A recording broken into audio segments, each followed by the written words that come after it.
My brother emailed me a document and said I had signed it.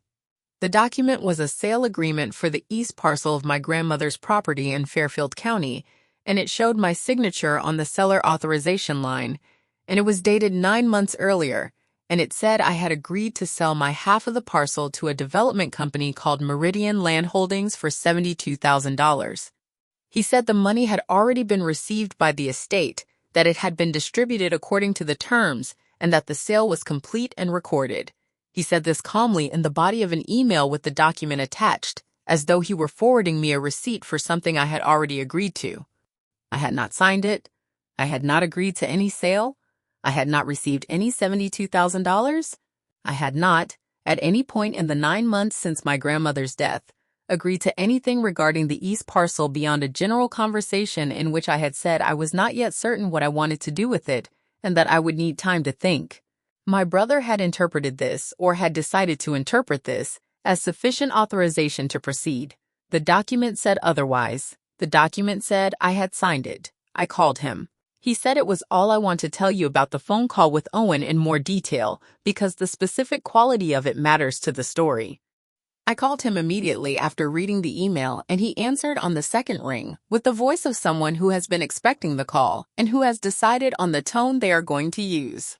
He was calm, and his calmness had the specific quality of a person who has prepared a position rather than a person who is calm because they have done nothing wrong. He said it had been a good deal for both of us. I said, when did I agree to sell? He said I had agreed in principle. I said, what principle? He said the principle that selling made financial sense. I said I had not agreed to sell the parcel for any amount on any date, and that a general statement that I was uncertain about what to do was not the same as authorization to proceed. He said the market had been right and waiting would have cost us. I said, Owen. I said I need the notary name and the document date. He said Kevin Morse and September 14th. I said I will call you back. I did not call him back that night. I searched the commission records instead, and I called Renata in the morning, and when I did eventually speak to Owen again, it was through our respective attorneys, and the specific calm he had used on that first call was not available to him in those later conversations in the same form. Properly done. He said he had acted in the best interests of the estate. He said the development company had approached them with a strong offer, and that waiting would have cost them both money. He said the signature was a formality that he had handled. He said I had agreed in principle and that the agreement in principle was the substance of the thing and the document was the form of it. I said I want the name of the notary on that document. He said the notary's name was on the document. I said, read it to me. He said, Kevin Morse. I wrote down Kevin Morse. I said, when is the document dated? He said, September 14th. I said, what year? He gave me the year. I said, I will call you back.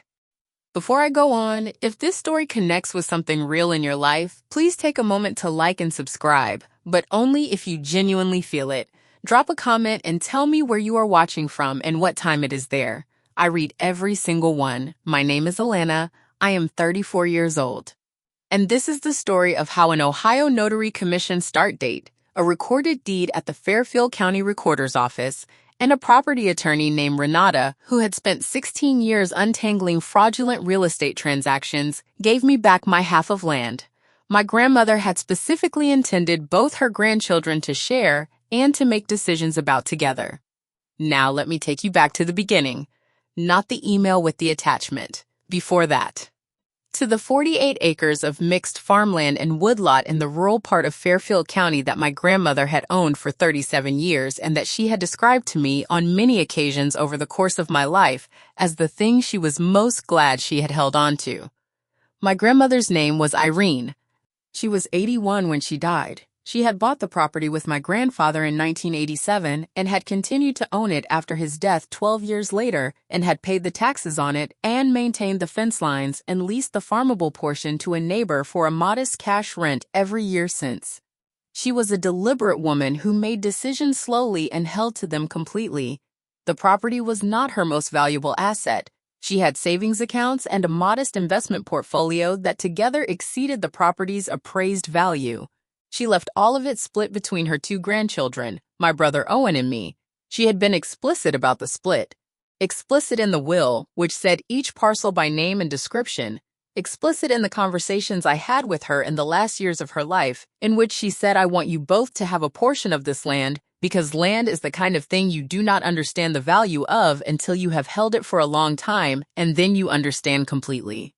She said the east parcel has the creek and the woodlot, and that is the piece with the most to it. She said it would be mine. She said the west parcel was Owen's. This is the way she described it to me on more than one occasion, and she used the same words each time, which with my grandmother meant she had thought about it carefully and was being precise. Owen is my older brother. He is 39. He has spent most of his adult life in real estate in Columbus and has a specific fluency in property transactions that I do not share and that I have, in the past, been willing to defer to in contexts where the expertise seemed relevant. I am a nurse, and I live in Zanesville, and I am organized about most things in my life, but property transactions were not an area where I had developed independent knowledge. Owen knew this. He had, in the period between my grandmother's death and the email, positioned himself as the person managing the estate because he was local and knowledgeable, and because I was working full-time and had been willing to let him take the lead on things I trusted him to handle correctly. I should tell you that I hold this as a fact about myself without judgment. I trusted my brother because he was my brother, and because the expertise seemed genuine. What he did with that trust is its own thing. The email arrived on a Thursday evening in October. I read it twice, and I called him, and I got the name of the notary, Kevin Morse. After I hung up, I went to the Ohio Secretary of State's Notary Commission search. I had used this portal once before when I was doing the record search for a different matter, and I knew it was there. I typed in Kevin Morse. The commission came up. Kevin Morse held a valid notary commission in Fairfield County. I looked at the commission details. I looked at the commission start date. The commission had been issued in October of the relevant year. The commission start date was October 22nd. The document in the attachment was dated September 14th. September 14th was 38 days before Kevin Morse had received his notary commission. Kevin Morse could not have notarized a document on September 14th of that year. Kevin Morse was not a notary on September 14th of that year. Kevin Morse became a notary 38 days after the document claimed he had notarized it. I want to describe what the Ohio Secretary of State Notary Commission search is and how it works, because I have found that most people do not know it exists in the form it exists. The Ohio Secretary of State maintains a searchable database of all current and recently expired notary commissions in the state. You can search by name. The search returns the commission holder's name, the county of their commission, the commission number, and the start and expiration dates of the commission. The start date is the date on which the notary had the legal authority to notarize anything. Before that date, the person had no notarial authority in the state of Ohio. A document notarized before that date was not notarized in any legally operative sense. It was a document with a name on it that purported to be a notarization, and that was not one. This is not ambiguous under Ohio law. The notarial authority begins on the commission start date. The search takes about 90 seconds. If you have a document that involves a notarization and you have any reason to question its validity, the notary's name is on the document, and the Secretary of State search will tell you when their authority began. You can look. The record is there. It takes 90 seconds, and it says what it says, and what it says is the answer to the most important question about the notarization. I sat at my kitchen table for a long time looking at those two dates, September 14th and October 22nd, 38 days. The notarization on the document that my brother had emailed me as a completed fact, the notarization that was supposed to make the document legally valid, was dated 38 days before the notary existed. I opened my notes application and I wrote this down in numbered points because that is how I process information that I need to be precise about. I called Renata Holloway the next morning. Renata had been practicing property law in Ohio for 16 years, and her office was in Lancaster, which is the county seat of Fairfield County, and which put her in daily contact with the Fairfield County Recorder's Office and the Common Pleas Court that would handle any dispute about the parcel. She listened to what I described and said, "I am going to need you to send me the document and the notary commission details." I sent them. She called back in 2 hours and said there are two things we need to address simultaneously. She said the first thing is the notarization, which is what you found and which makes the document legally invalid on its face. She said the second thing is that the deed recording the sale has already been filed with the county recorder and is a live public record, and we need to address that record directly. She said, I am going to file for a quiet title and I am going to move quickly because the development company may be acting in good faith and the title cloud affects them as well as you. She filed the quiet title action in Fairfield County Common Pleas Court the following week. She submitted the sale agreement from my brother's email. She submitted the Ohio Secretary of State Notary Commission records for Kevin Morse showing the commission start date of October 22nd. She submitted the recorded deed from the county recorder showing the transfer. She submitted the date on the document September 14th. She submitted a sworn statement from me.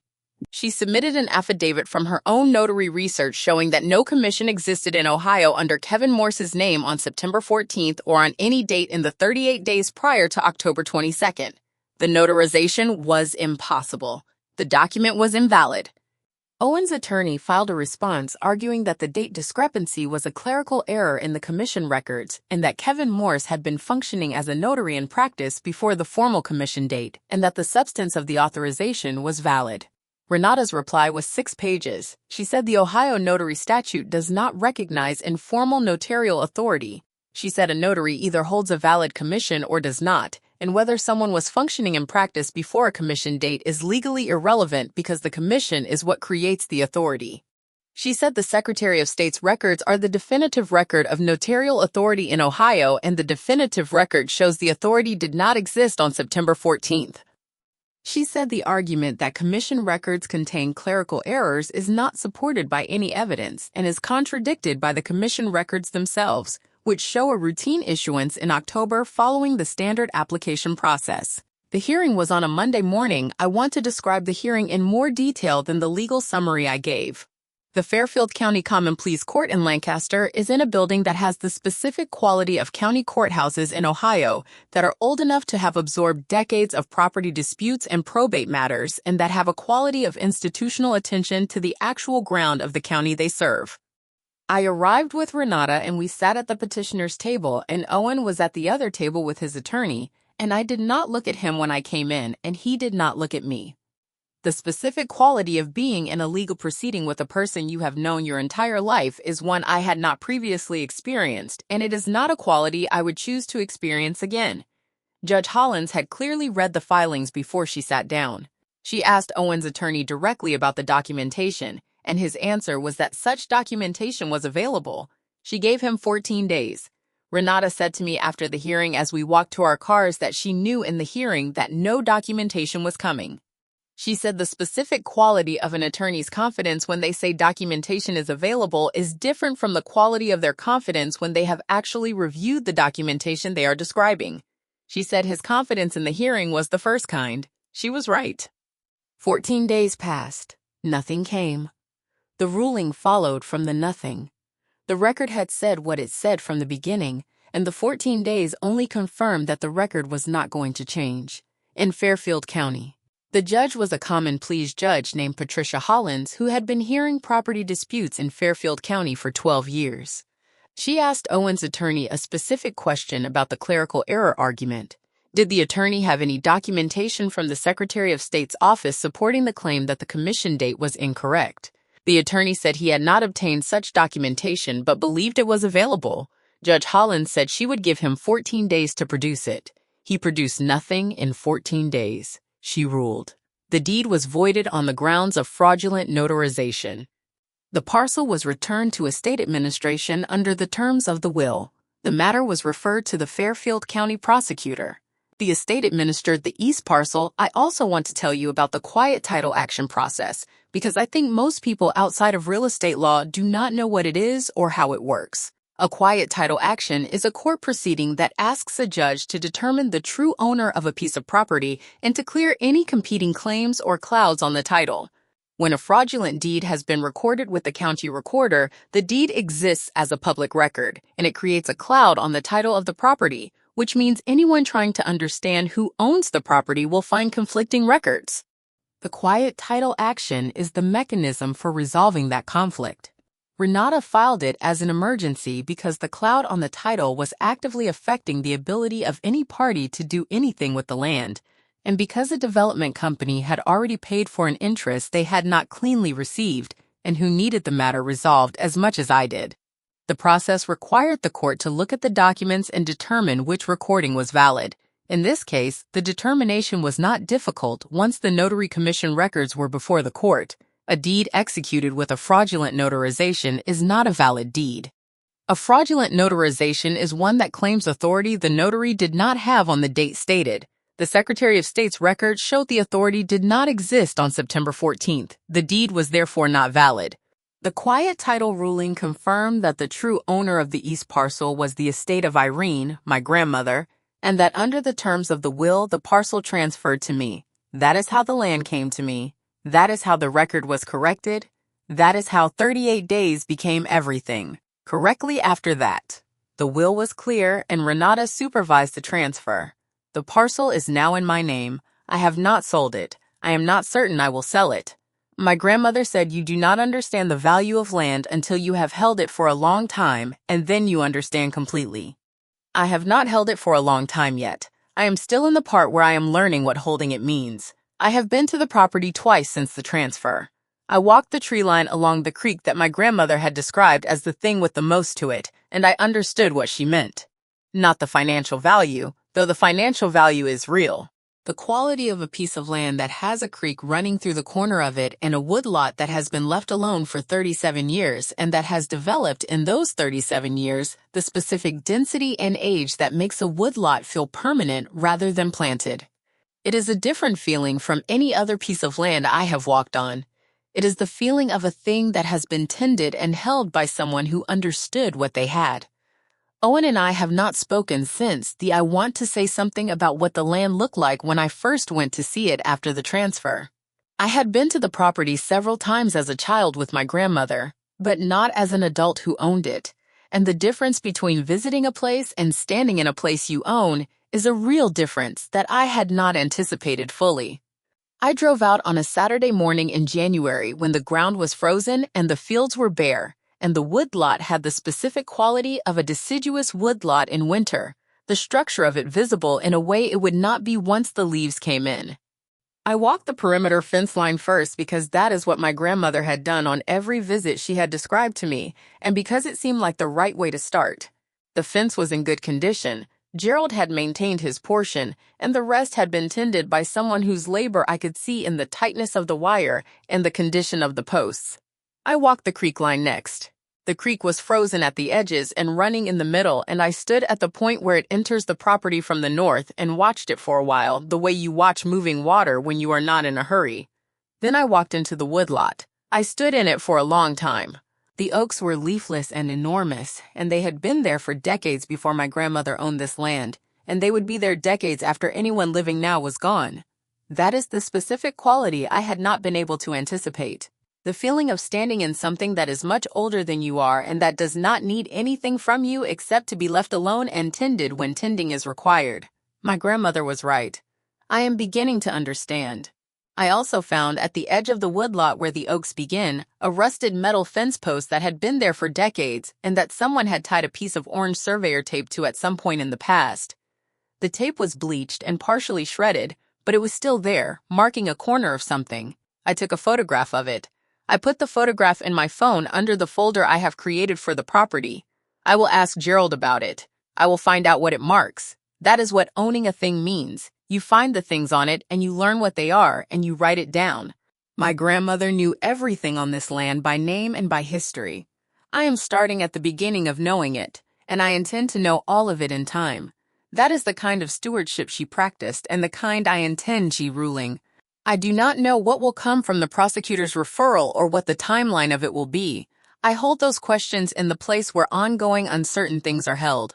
I have been told by more than one person since this resolve that I should feel angry about what Owen did, and I want to say something honest about that, which is that I feel something more complicated than anger. Anger would require me to believe that what he did was something I did not know was possible. What he did was something I could not have predicted, but that I can understand when I look at who he has been for the full 39 years I have known him. I am not surprised in the way that would produce clean anger. I am something else, a specific complicated feeling that does not have a name I can use, and that I am carrying the way you carry things that require time to become clear. I want to say something before I go. Not about Owen and not about the prosecutor and not about the development company. which as far as I know was a good faith purchaser that Renata kept informed throughout, and that had its own complications from this that were not of its making. About Kevin Morse. About a man who applied for a notary commission through the Ohio Secretary of State's office in October of the relevant year, and who received it on October 22nd through the standard process that any person can initiate who meets the basic requirements. Kevin Morse did not know that someone would date a fraudulent document 38 days before his commission existed. He did not know that his name would appear on a sale authorization for a parcel of Fairfield County land that had been used to transfer a property interest without the owner's knowledge. He did not know any of this.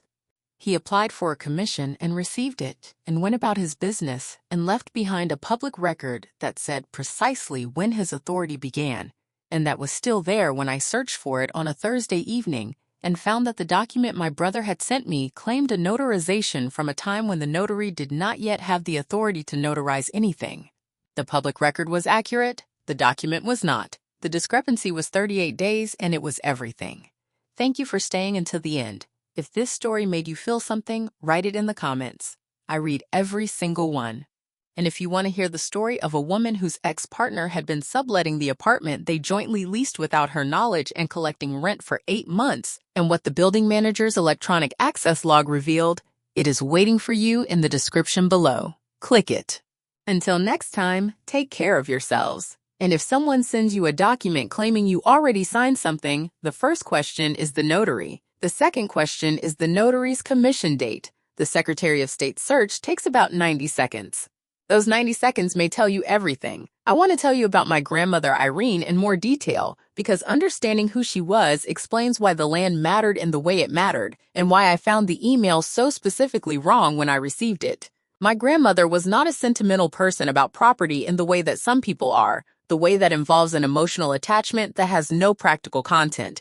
She was practical about things, and the practicality was the form her care took. When she said the east parcel has the creek and the woodlot, and that is the piece with the most to it, she was not speaking poetically.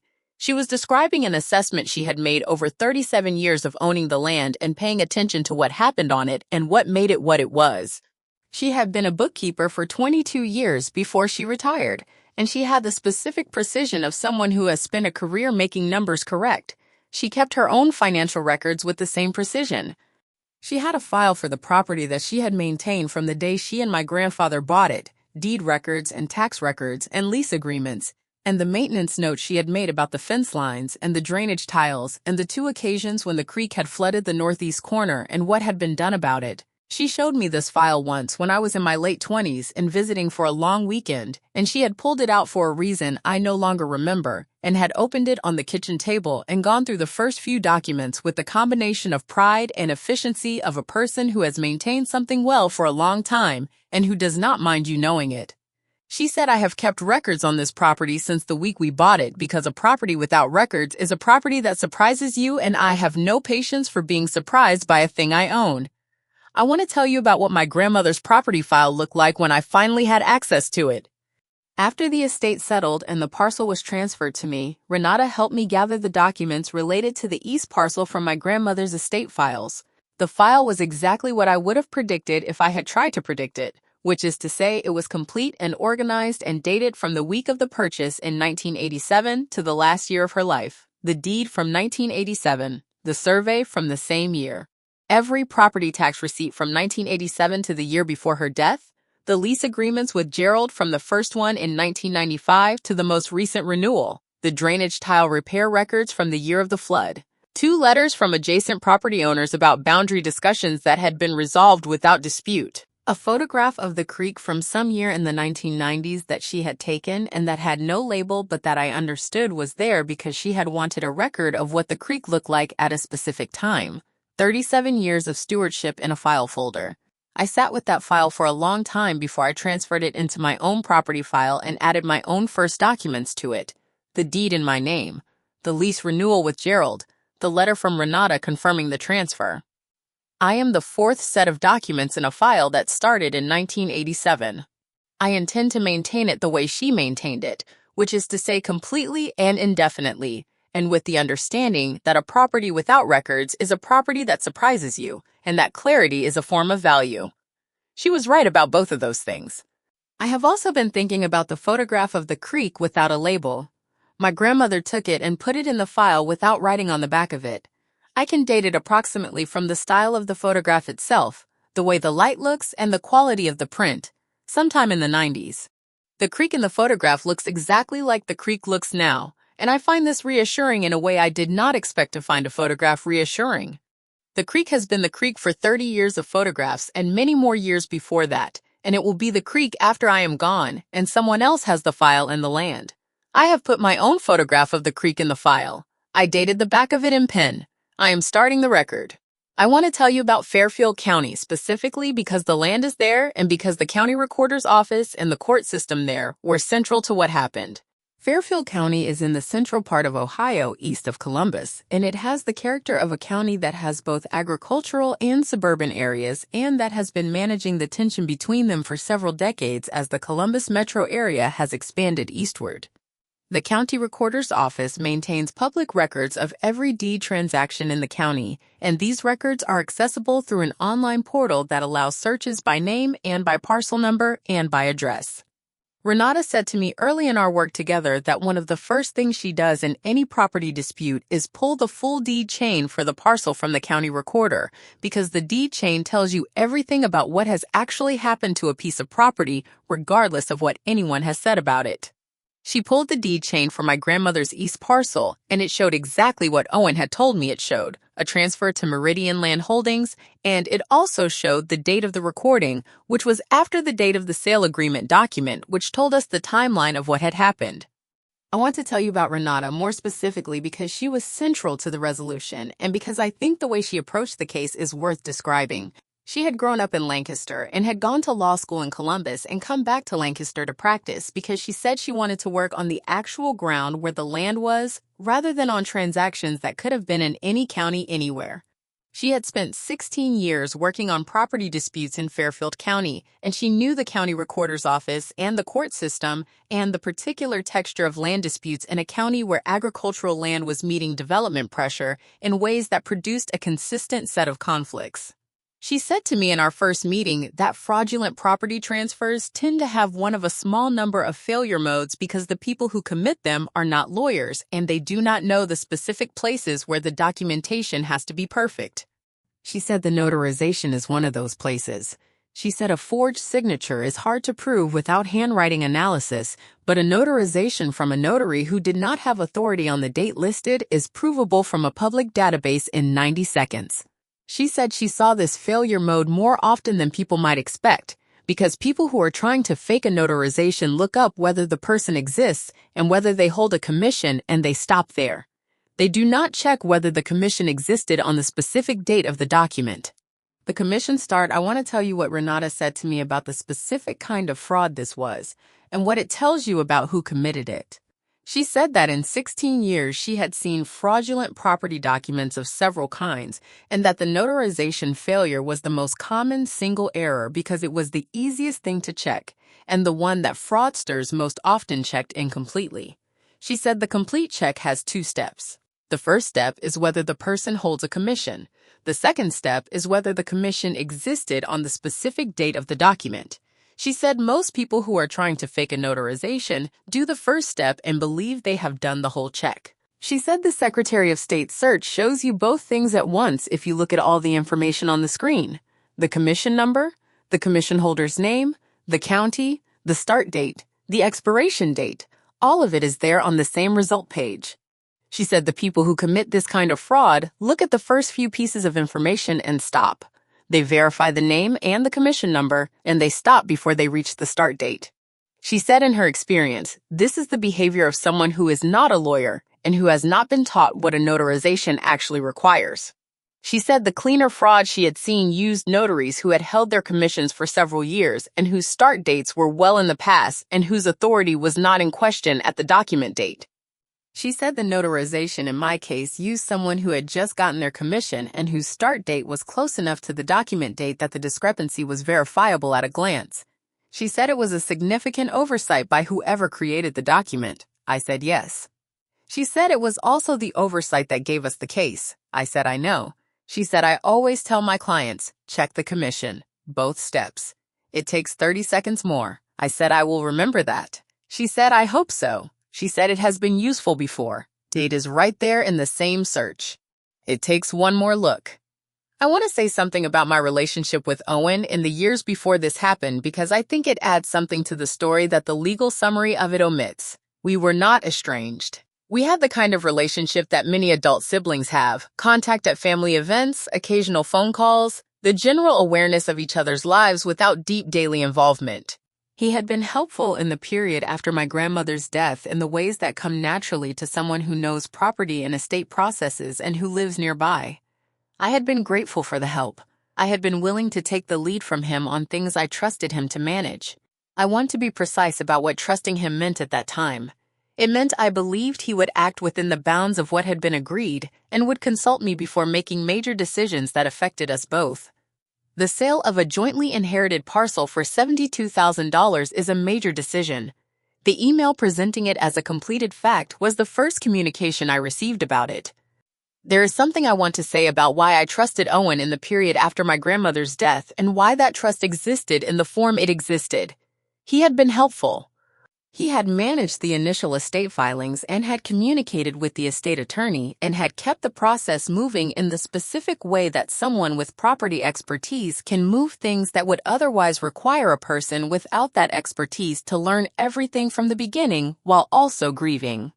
I was grateful for this. I have been thinking about what it means that the same knowledge that made him useful also made it possible for him to do what he did. He knew how property transfers work. He knew what documents were needed. He knew how to look up a notary commission. He knew how to file a deed with the county recorder. He used this knowledge correctly in the early months of the estate, and he used it incorrectly when he decided the sale of my parcel was worth doing without my consent. The trust I had given him was not blind. It was based on observation of his actual competence over a period of time. The observation was accurate. The trust was reasonable given what I had observed. What I did not observe, because it was not visible in the early months, was the point at which his interests and mine would diverge significantly enough that he would decide to act unilaterally rather than consult me. I do not think there was a way to have known that in advance. I think the lesson is not to distrust competent people. The lesson is to ask for documentation of completed actions involving your assets as a matter of course, not as an expression of distrust, but as a professional standard that you apply consistently.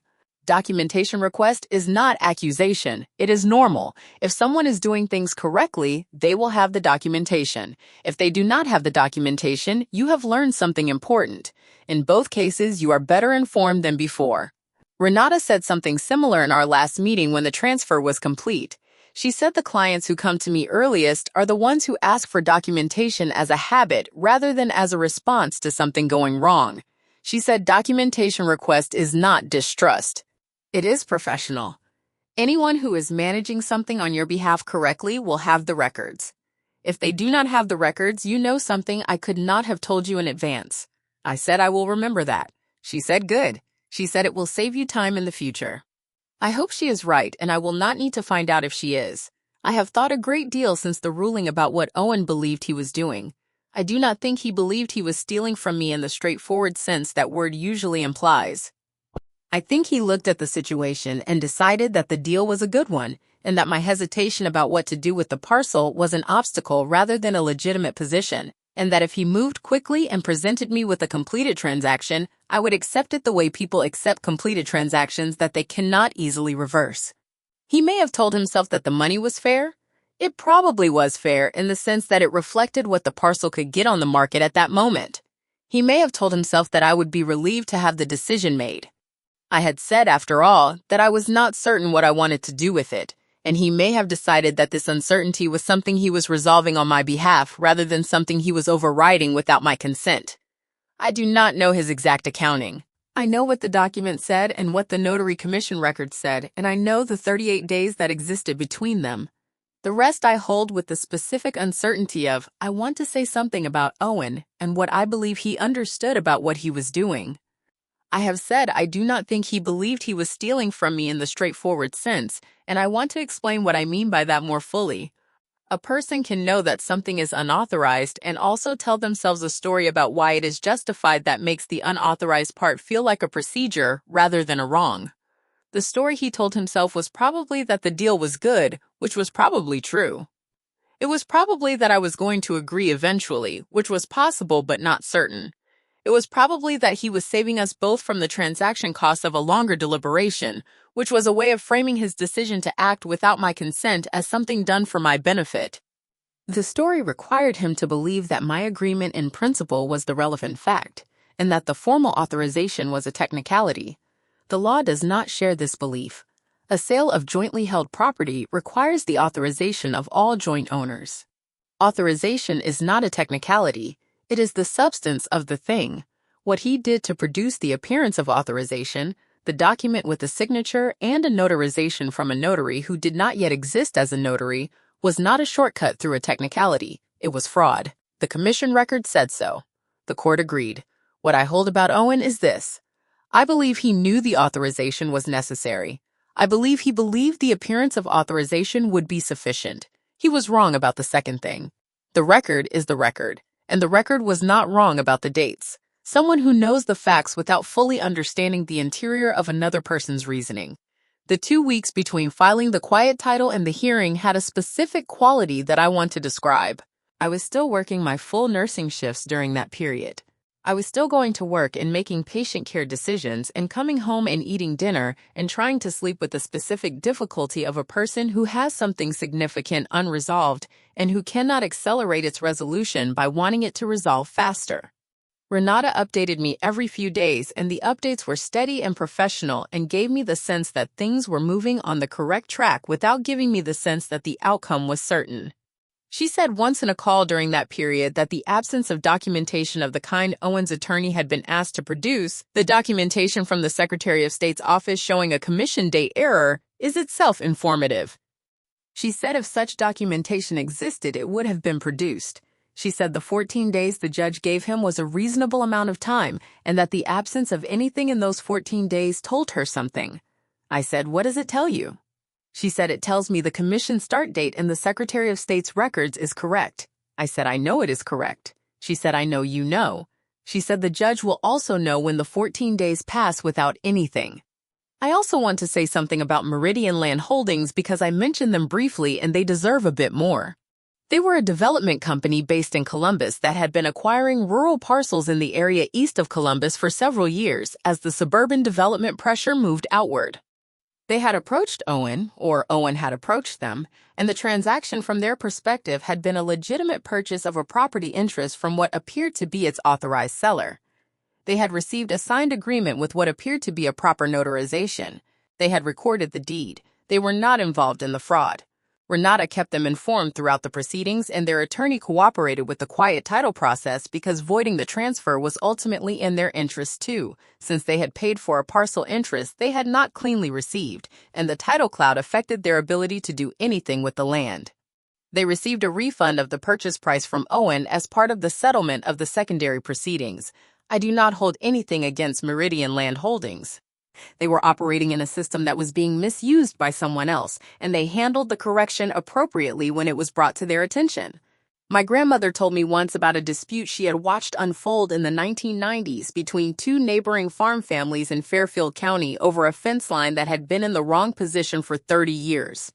She said the dispute went on for 4 years and cost both families significant money, and that at the end of it, the fence was moved 6 inches, and both families had spent far more on attorneys than the 6 inches of land was worth, and that neither family spoke to the other for the rest of either generation's life.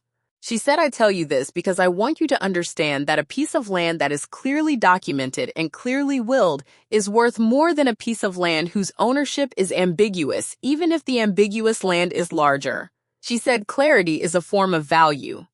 She said, keep your documents and know what you own and make sure the record says what you intend, because the record is what the courts will look at when you are gone, and the record either says what you mean or it says something else. And if it says something else, you have left a problem for the people you intended to benefit. She said this specifically in the context of her own property planning and specifically to me in the context of explaining what she intended to do with the East parcel. I thought about this conversation while I was sitting at my kitchen table in October looking at the Notary Commission search results and understanding what the September 14th date on the document and the October 20th date on the commission together said about the record and what the record said about what had happened. I want to tell you about the moment I noticed the dates.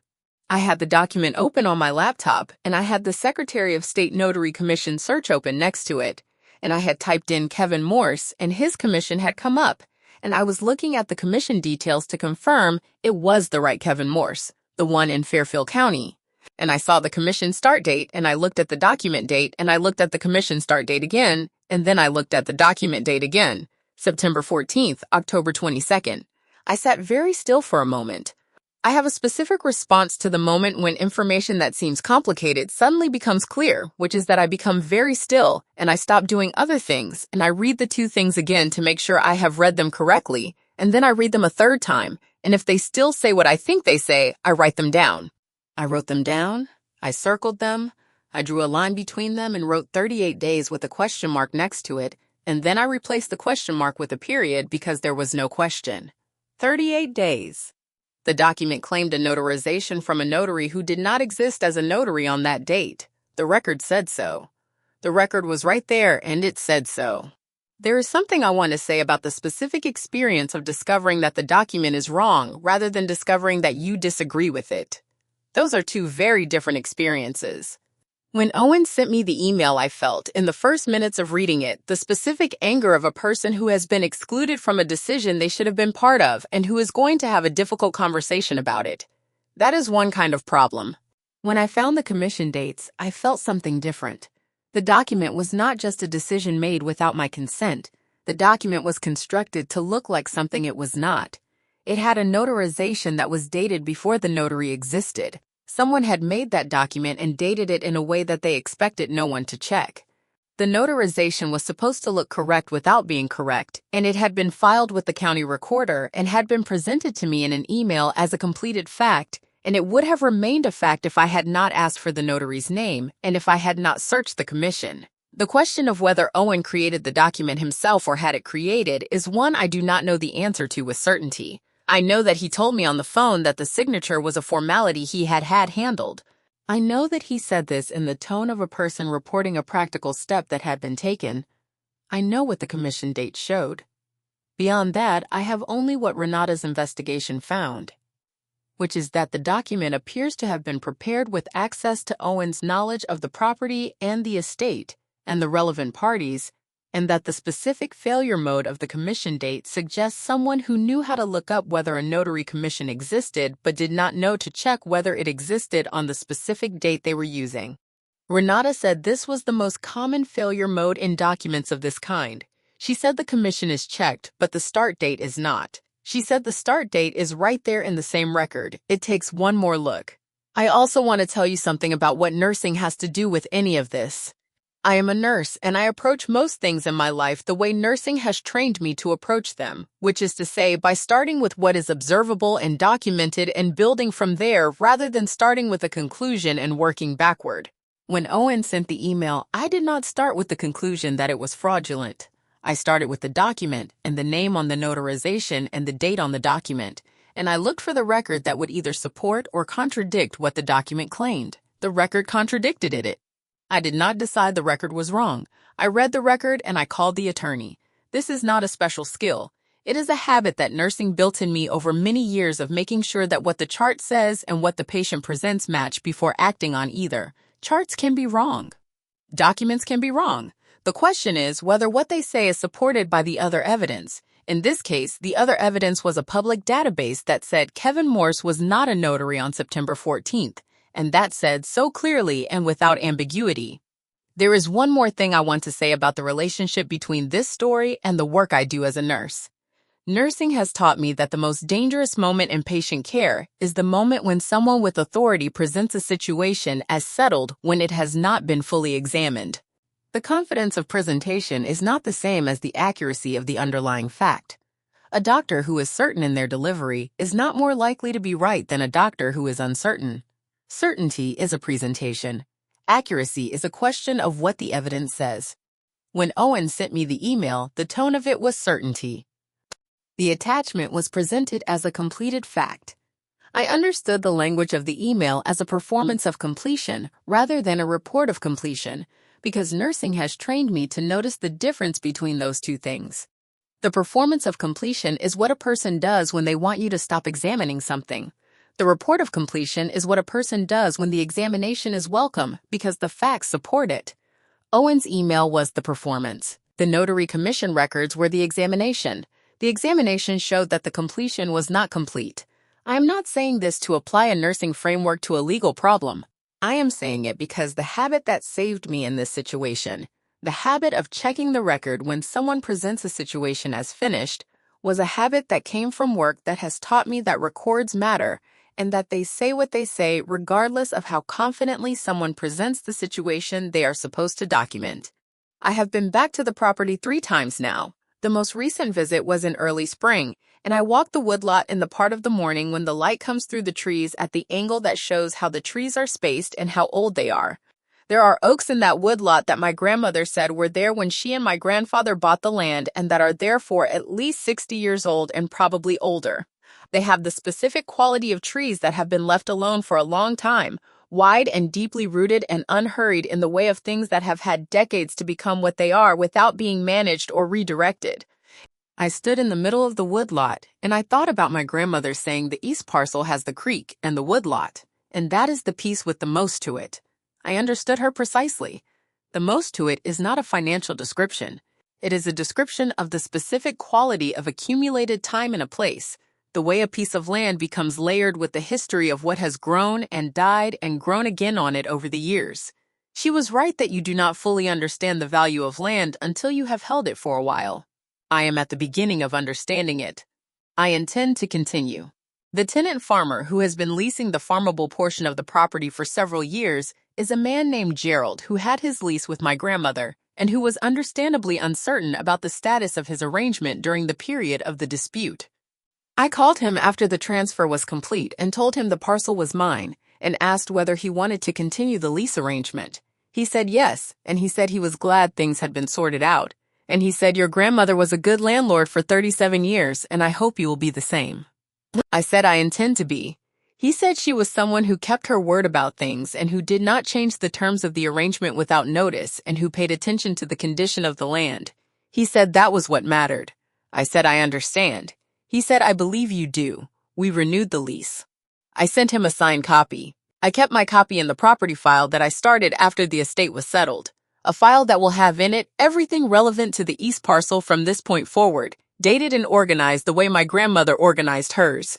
Because she was right that a property without records is a property that surprises you, and I have no patience for being surprised by a thing I own. I want to say one final thing about the public records and what they are and what they mean as a system. The Ohio Secretary of State Commission database, the Fairfield County Recorder's Deed Index, the Common Pleas Court case records. These are 3 separate public systems maintained by 3 separate offices, and they are each designed for a different primary purpose. The Commission database is designed to allow people to verify notarial authority. The Deed Index is designed to maintain the chain of title for every piece of land in the county. The court records are designed to document the proceedings and rulings of the courts. None of them is designed specifically to protect inheritance beneficiaries from fraudulent property transfers. But taken together in the specific sequence in which I used them, they did exactly that. The Commission database showed the date the authority began. The Deed Index showed the recording that needed to be challenged. The court records will show the ruling that corrected it. 3 systems built for other purposes that together formed the chain of documentation that the fraud could not survive. I think about this when people ask me whether the system worked. The system worked because the records were public and because they were accurate and because a person who was willing to spend 90 seconds looking at a commission database found the discrepancy and a lawyer who knew what to do with it filed the right documents in the right court. The system did not protect me automatically. The system was there to be used. I used it. I am telling you about it so that you know it is there and can use it if you need to. The records are public. They are accurate. They are yours to look at. Look at them. I also want to say something about the County Recorder's Deed Index specifically because it is relevant in ways beyond this story. If you own any property in Ohio, you can go to the County Recorder's website right now and search your parcel number and find every deed transfer that has ever been recorded for your property. This takes about 2 minutes. It is free. It will show you whether any transfer has been recorded that you did not authorize. In most cases, you will find exactly what you expect, and the 2 minutes will have been 2 minutes of confirming that everything is as it should be. In some cases, you will find something you did not know about. If you find that second thing, call a property attorney the same day. Do not wait to see what happens.